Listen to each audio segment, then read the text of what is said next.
Afternoon, ladies and gentlemen. My name is Sensei Ninja Pig. Today, I will be reading to you Ink Flow, written by MeisterTea, Smoothrock, Akun 22, and Swan Father. Summary: Inko G. Nito thought his first day at the prestigious St. Hammond would be normal. He was wrong. The unofficial sequel to Caveman Flow by Curious Anon. Notes: I'm making my own flow, goddammit. Smoothrock. I'm sorry, MeisterTea. I'm not. Swanfather. September 4th, 201 M 2023 BC. Kiara. Damn. I know it's the first day of the new school year, but why the hell are there so many people crowding around in the hallway? Is Mia already beating the shit out of somebody? Just as quickly as the gaggle of idiots gathered, they dispersed, giving way to the sight of whoever or whatever was the creator of the attention. Weirdly enough, a few of the students looked like they were panting really hard. It was like some of them just got done running a marathon. A human. Whoa. I didn't realize we had those here. This is perfect. I'll get a picture with him and his baller looking jacket for my fashion class. It's a win-win for me and him. He looks like those loner types anyway. This should be easy. Just be an easy sell. Just pour on some of that Kiara charm. I approach the sunglasses wearing human and speak up. Hey, you're a human, right? The human opens his mouth. My money long. My pocket's deep. No pocket watching in these parts. Shit, I know the time already. My knees immediately begin to feel weak as my heart starts pumping hard, and I feel a lurch in my stomach. Not nausea, something different, something familiar. The scales on the base of my tail itch with intense heat as I try to hold myself back from letting out some kind of sound. I'm not even sure what kind of sound. Holy shit, what the hell did he just do to me? Shaking the feeling I just had, I try and ground myself. Well, can I get a selfie with you? He nods. Thankfully, he doesn't say anything. Okay, this should be easy. I wrap my arm around his slender shoulders, and pull my phone to take a selfie with him. Big smile now. The human next to me gives his best smile, and I take the picture and inspect it. He does as well. The Zaza got me talking like Pingu. I almost dropped my phone as I hit the floor on my knees. My tail is whacking the ground behind me as heat explodes across my body and down my womanhood. My beak is clamped tightly shut as I look up from the confused human, who scratches the top of his head and shrugs. He begins walking away and mutters to himself, This shit ain't nothing to me, man. I feel faint as another wave of this pleasure and ecstasy hits every part of my body and brain. Thoughts race through my mind as I grip my shirt, claws digging into the fabric in a sudden urge to rip them free of the now very tight-feeling clothes. The climax to fit this, the climax to the fit of stimulation comes as if it doesn't stop as my eyes roll into the back of my head. My vision begins to darken around the edges. Are all humans like this? Because if this is the case, I can see why Lunar thirsts for them so hard.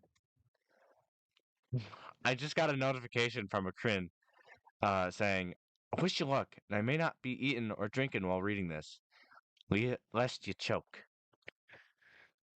Which I have my signature Olivia cup next to me while reading this.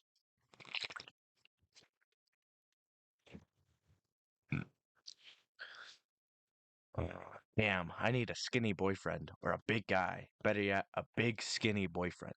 That last meaty thought, a final spasm, racks my body as I faint.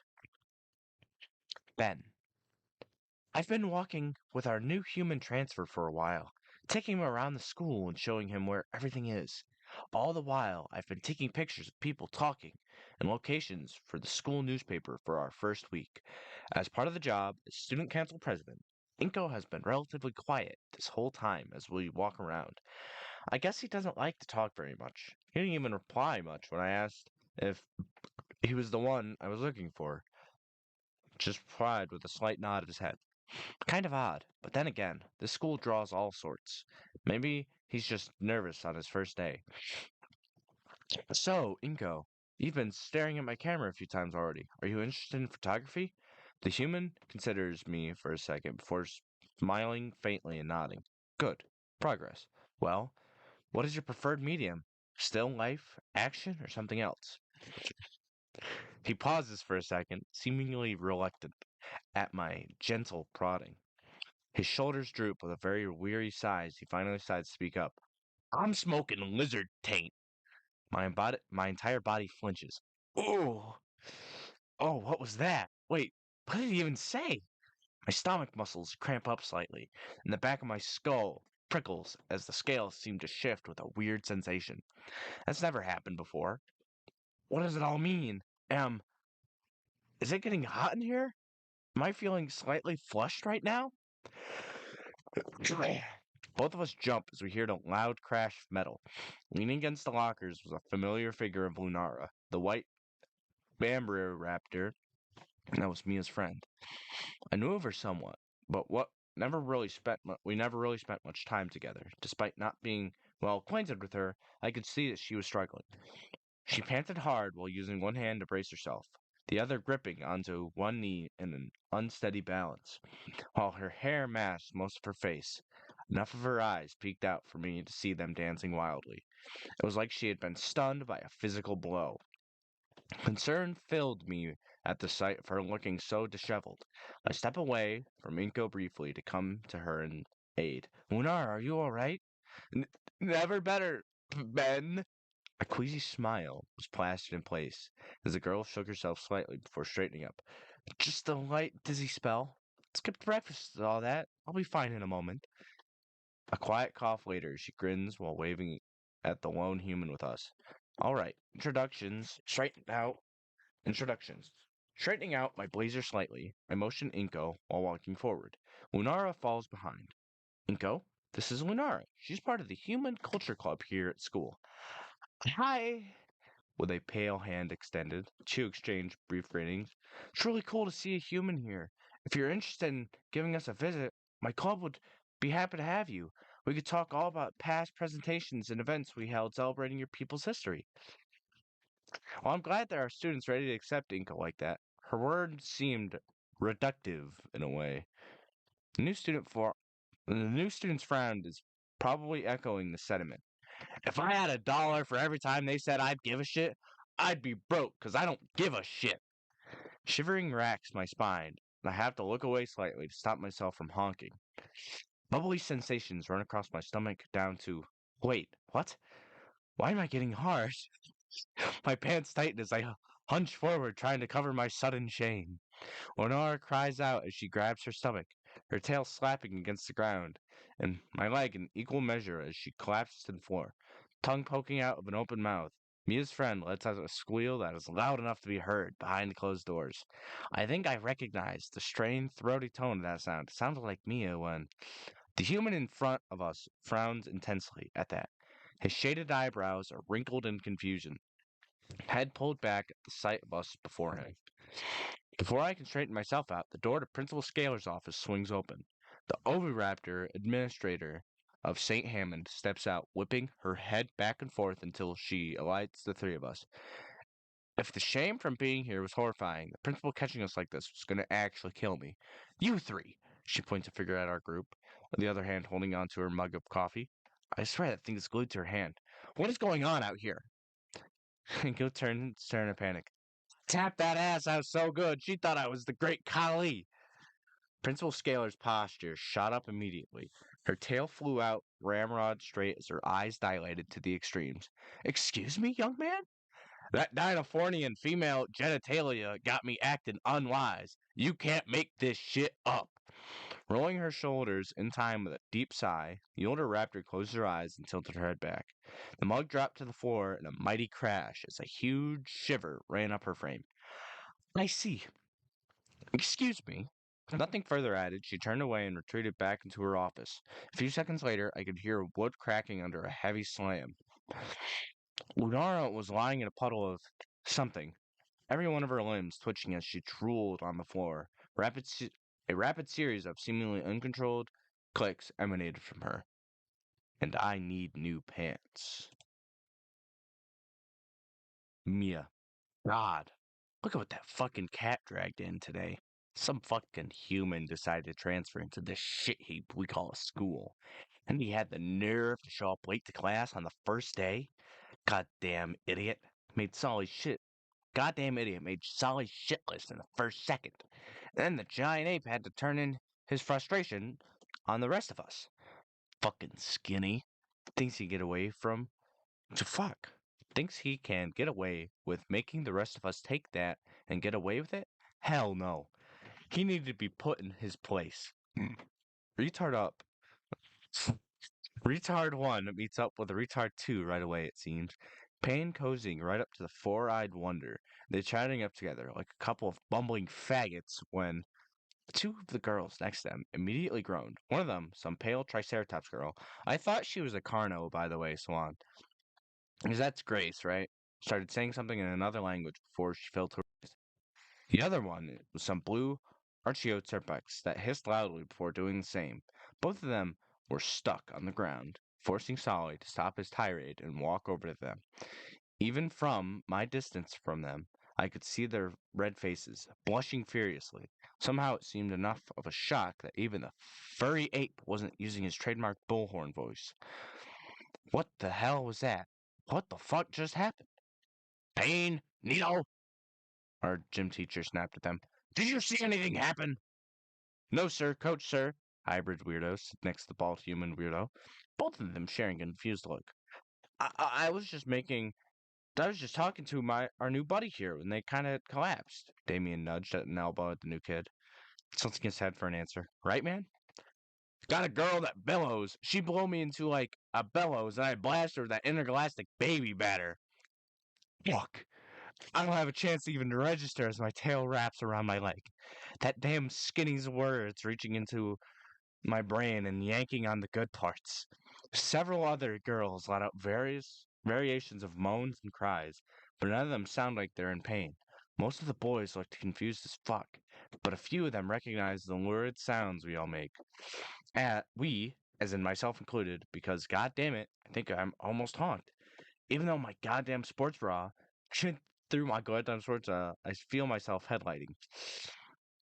What the fuck was this? That asshole do this on purpose? I'll fucking kill him. Only Ben gets to do that to me, and only when I let him. Solly whipped his head around to see half the class teetering on the brink of collapse. That's enough of that! His voice seemed to break the spell. Mostly.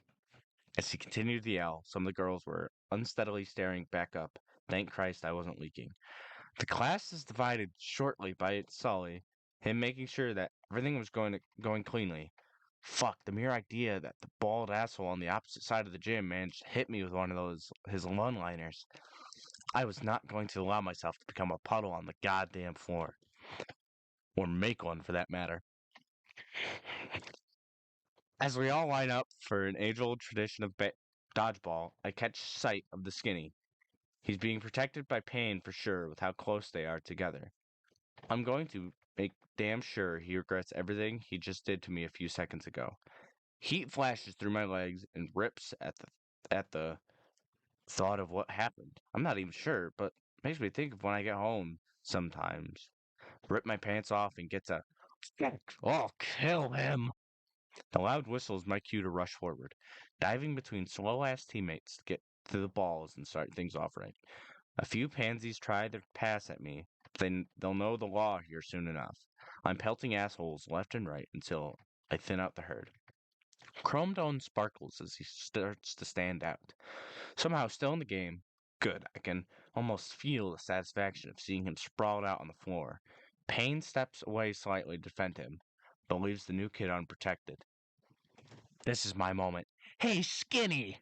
I wind back, standing on one foot while drawing back my arm, ball almost level at the ground. This motherfucker was going to learn his lesson. Think fast! What the fuck is Obamacare? Hey, Obama! I don't care about shit! I scare.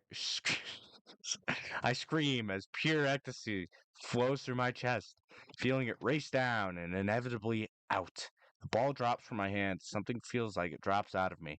Spasming legs give way as I fall back, holding on for dear life as my hips buck upwards. The few of the other girls around me collapsed at the same time, causing a general outbreak of panic among everyone else.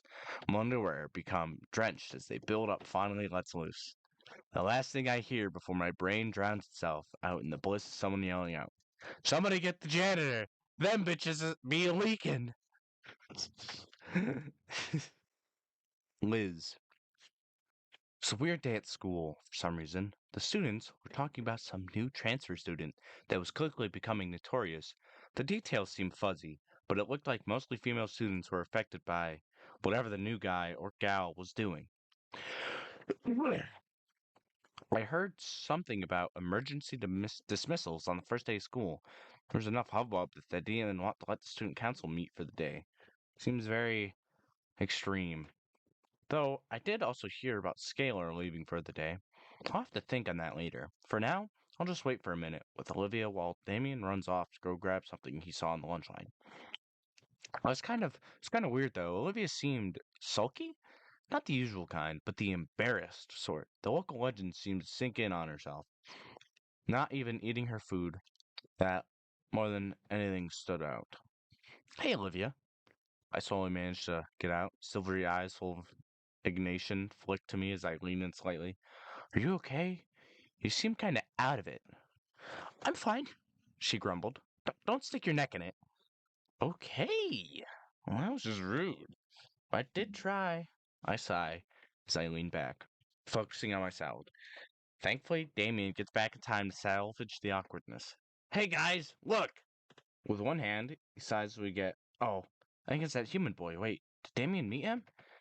Is this supposed to be the troublemaker? He looks pretty harmless. Jack is a bit overly much in my opinion, and his face is kind of bland. Seems kind of shy too, not really looking me in the face as he's introduced. Olivia, however, is almost sitting completely straight up while ogling him. Yep, she definitely ran at him too. Curious. The panic in the baryonyx voice is palpable as she points a claw at the now flinching human boy. Wait, Damien, why is he here? We met back in gym class. I thought he was pretty cool, so I invited him to sit with us. Say hello to, what's your name again, man? Gosh, his smile's still so cute. I don't even know how he keeps doing these things to me. If I didn't. We smoking dung beetle. I'm on 12 Vicodin. Liquid fire runs from the tip of my tail along my neck as everything in my body flushes hot. I grunt as my neck starts to coil in on itself, my teeth gritting to keep myself from falling forward. What the hell was that? Olivia bellows as her eyes meet in the middle, sharp claws digging into the table as her entire body clenches inward. A familiar twitching in my belly has me pop my eyes open at the human that. Oh gosh, that's not a good thought to have. Damien notices nothing as he rubs his chin with one hand. Huh. Oh wait, it's Inko. Yeah, that's what Coach Solly said. Olivia stutters as her brain reboots at the table, growling at the human. What's the fucking deal, skinny? The bald human frowns at his table mate, slightly unsure of what is happening as his mouth opened in reply. I squealed and stood up immediately while shooting my head back up to get away to run before that happens again. Silver eyes grew wide as Olivia realized her mistake. Too late to stop the coming disaster. We snorting that good Buffalo Soldier Tamarind Jordanian jibbies. My retreat only afforded me a few paces before my legs crossed themselves, sending me keeling over, as the muscles of my long neck started jittering in an embarrassed physical stimulus that I could only recognize with horror. Sure enough, my thighs pressed into each other as desperately sought to stop what was now an oncoming flow. Olivia fared no better, her tail thwacking against the concrete as both hands flew to her snout. Her attempts to drown out the high-pitched whine was futile, the sound echoing out in the near distance between us all. It was similarly echoed out by several other female students nearby as their respective tables. One such Bambi raptor, one somewhat familiar though my mind numbingly bliss with their distinctive white scales and black banding, was clawing against the ground away from the epicenter of the linguistic impact. I swear I heard her moaning something over and over, like, not again, not again. Faint clicking echoed out from her too, one that caused several other students to look at her in growing alarm. Damien and Inca looked back at us in shock and concerned. Whoa, Liz, are you all right? Words fail as my jaw clenches, my neck flushing deep and spasming at what was definitely something that would count as indecent exposure. I don't think I could say anything else without drooling at the moment. Wow, that sounds painful. Let's get you to the nurse. Just down, saving me from my own shame as he helps me stand up. My balance fails apart as I lean into his shoulder, my neck dropping from the shook of my release. Shame fills me at the thought of this entire incident. But I also find myself wanting to hear more of what Inko has to say. Before Damien walks me to the nurse's office, I see Olivia rolling away with a panicked expression. She comes near me. I can make out her murmurings while flicking her eyes past me. At least my legs don't fucking work. My hips feel fucking numb from that goddamn spear chucker. She shudders as I almost feel the same as my navel contracts and a spine of tingling sensations. Aftershocks riddle through me as I pant. Damien, I whisper, get me out of here. Sure thing. He shoots me that handsome smile again, and my belly flushes with a familiar feeling. Thinking of him after all that made me so hungry I could just. That nurse's office better be empty. Olivia, this whole fucking day has been crazy. First, I hear we get this new skinny transfer. Then all of a sudden, he becomes the most terrifying thing to tread through the school since Mia. Apparently, nobody was safe. Students and faculty alike. Even Scalar was gone for the day. And he hasn't even fought anyone. What was his name? Inko? All he does is open his mouth and then, fuck. The thought of the nonsensical drivel that came from the skinny's mouth makes my legs strain, and a familiar warmth travels from my stomach to my nethers. Damien went with Liz to help her get home, so I guess I'm rolling by myself to get home. You could say she's rolling along.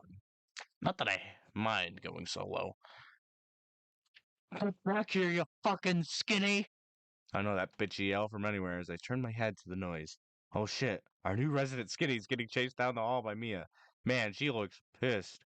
I can see her clear as day as the damp patch in her pants. No different than every other girl has today, myself included. Thank God Damien pairs gym shorts.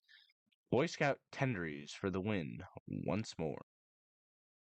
Fuck me, they're coming this way. Crap, what do I do? You should let him into the elevator. Damn you, Iatican. Why do you have to be the voice of reason in my head? You aren't even here today. Sighing, I open the elevator door and whistle to the poor Baldy, waving a claw at him. Hey, you! Come on! The human flops into the elevator with me, panting heavily and bracing himself against the elevator wall as the door closes in front of us. All I can hear is Mia pounding on the door and attempting to open them with her bare hands. Open the door! Croco cunt! I want that skinny! Her voice then gets uncharacteristically quiet. Just say something. Inky, please, I need it. I want it. There's a huskiness in her voice that even makes me feel uneasy. Holy shit, what the hell is happening? Is she honking? We're after Jesus on his cross of stone, Mia. Save it for Ben. As we begin to slowly descend, I can hear the red jackass outside win with frustration as the human next to me sighs and rolls. That pussy tighter than the bulletproof counter window at a White Castle. Oh no.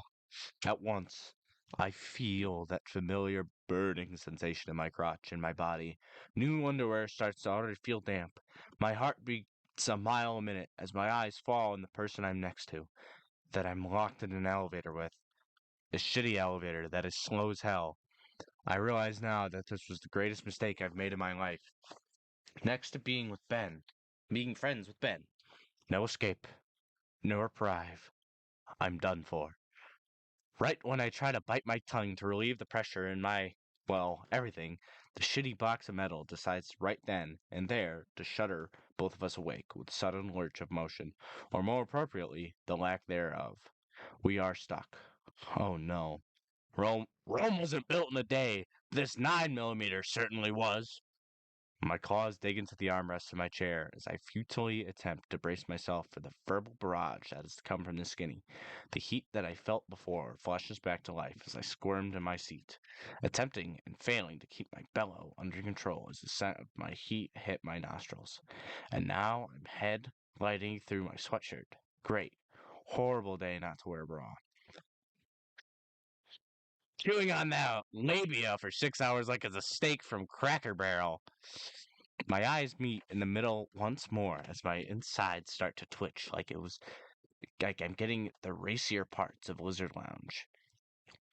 It's like when I find those videos with human dudes and Saurian swings. God damn it. He won't the shuck the fuck up. Holy fuck. I can feel my feet. I feel the need to stand up, but my body is quaking too much to even move. Liquid fire moves through every fiber of my being as I stare up this man. Lizard Lounge is so wrong. They have no idea what they're missing. To tell me more. I stutter, my hand shakily reaching out to grasp Skinny's stupid blue jacket. Tell me how you really feel. His mouth opens again. 58% THC, pre-rolled joints, drenched in car had me reading the book of Revelations. We are indeed close. Get the bitches to the Ark.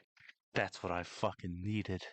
My claws pierce through his jacket as I throw my head back with the most degrading sound to ever come from my snout. My tail whacks the ground beneath us violently as the elevator begins to budge from the force. Hips buckled side to side as I rode the wave, then another and another. I blast everything out as my eyes roll up, my sweatshirt strains to contain my chest, and I lose my fucking mind while thinking about the human next to me. These shorts are ruined, and this wheelchair will probably have to be burned. But fuck it. I don't care. I think I'm in love with this skinny. I need him to whisper this shit to me every second of every day. I need him to grab me by the hair as he blasts my brains apart. I'll never be the same again. I'm gonna pause real quick. This whole day has been insane. Not only did I end up falling out of the train car this morning, face first onto the station platform, but I can't even speak right to anyone. Not even this poor wheelchair bound girder girl that I got stuck in the elevator with. I swear, I must have hit some kind of in- instinctual kryptonite for everyone around me today. As soon as I tried to talk with anyone, they flinched and went down into an insane levels of pain. There may have been a few exceptions from what I could tell, while all the girls seemed to have intense cramps at the sound of my voice. Same for Ben, maybe one or two other guys from what I could tell. The last I saw of that Lunara girl, she was being loaded into an ambulance.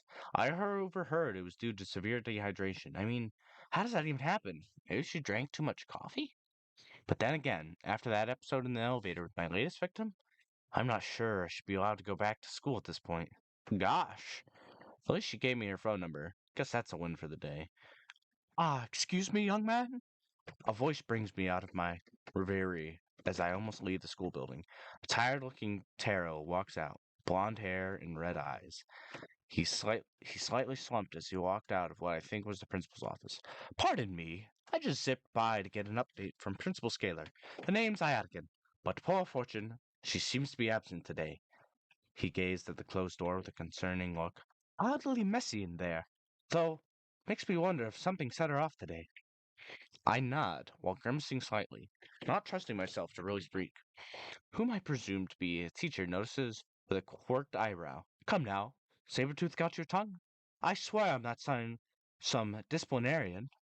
I enjoy it when students talk back to me. Go on, let me know your thoughts. A worried sigh escapes me. God, the relaxing air around him at least lets me feel like I'm not in trouble.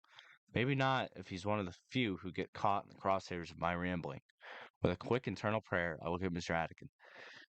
Szechuan ganja landed me in the Holy Stone psych ward. Shit was insane. Raptor chick sucked my dick for a ham and cheese sandwich.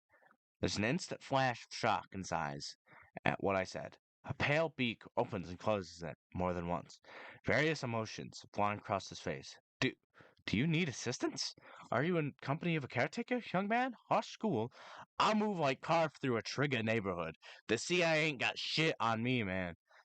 Iatican leaves, his mouth hanging open for a few seconds, and at that, an impressive grumble shapes his lips as he brings one hand to his chin. I have to admit, I don't think I could.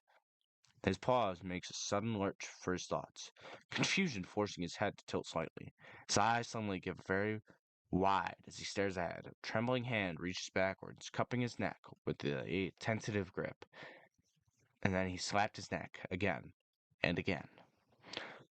Amazement brought a squawk out of him. Great Scott! What, what did I do this time? I'm cured! Oh? Iatican squawked happily as he flapped his wings out. The teacher seemed transformed as he threw both hands up in a flash. He leaps into a backflip. What? Tucking and rolling midair with expertise.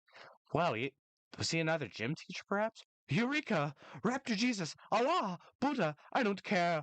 I'm no longer sick! Red eyes turn to me, beaming pure joy as he approaches and grabs both of my shoulders. Young man, I don't know how you did it, but my sickness, my cancer, it's gone. I don't feel a bump. What, excuse me? I'm cured! He shouts, laughing wildly as he sprints past me. Dress jacket comes off, flying above his head like a flag for this man reborn. His hooting and hollering continues as he leaves, echoing out for everyone to hear. Enthusiastically abandoning the school, I'm left to my own stun devices. It, wow, that's really nice. Honestly, if I felt that good for me just talking, I wonder. I'm going to make love to my wife. This school is so weird. I hope tomorrow will be different. As if to insult me, my mouth moved on its own. I wept. I wept, for there were no worlds left to conquer. Big booty bitches on Uranus gonna be doing shots of pan-galactic gargle blaster like it's the fountain of youth. Hernan Cortez was a pussy. Saturn V ain't got shit on my whip. God damn it.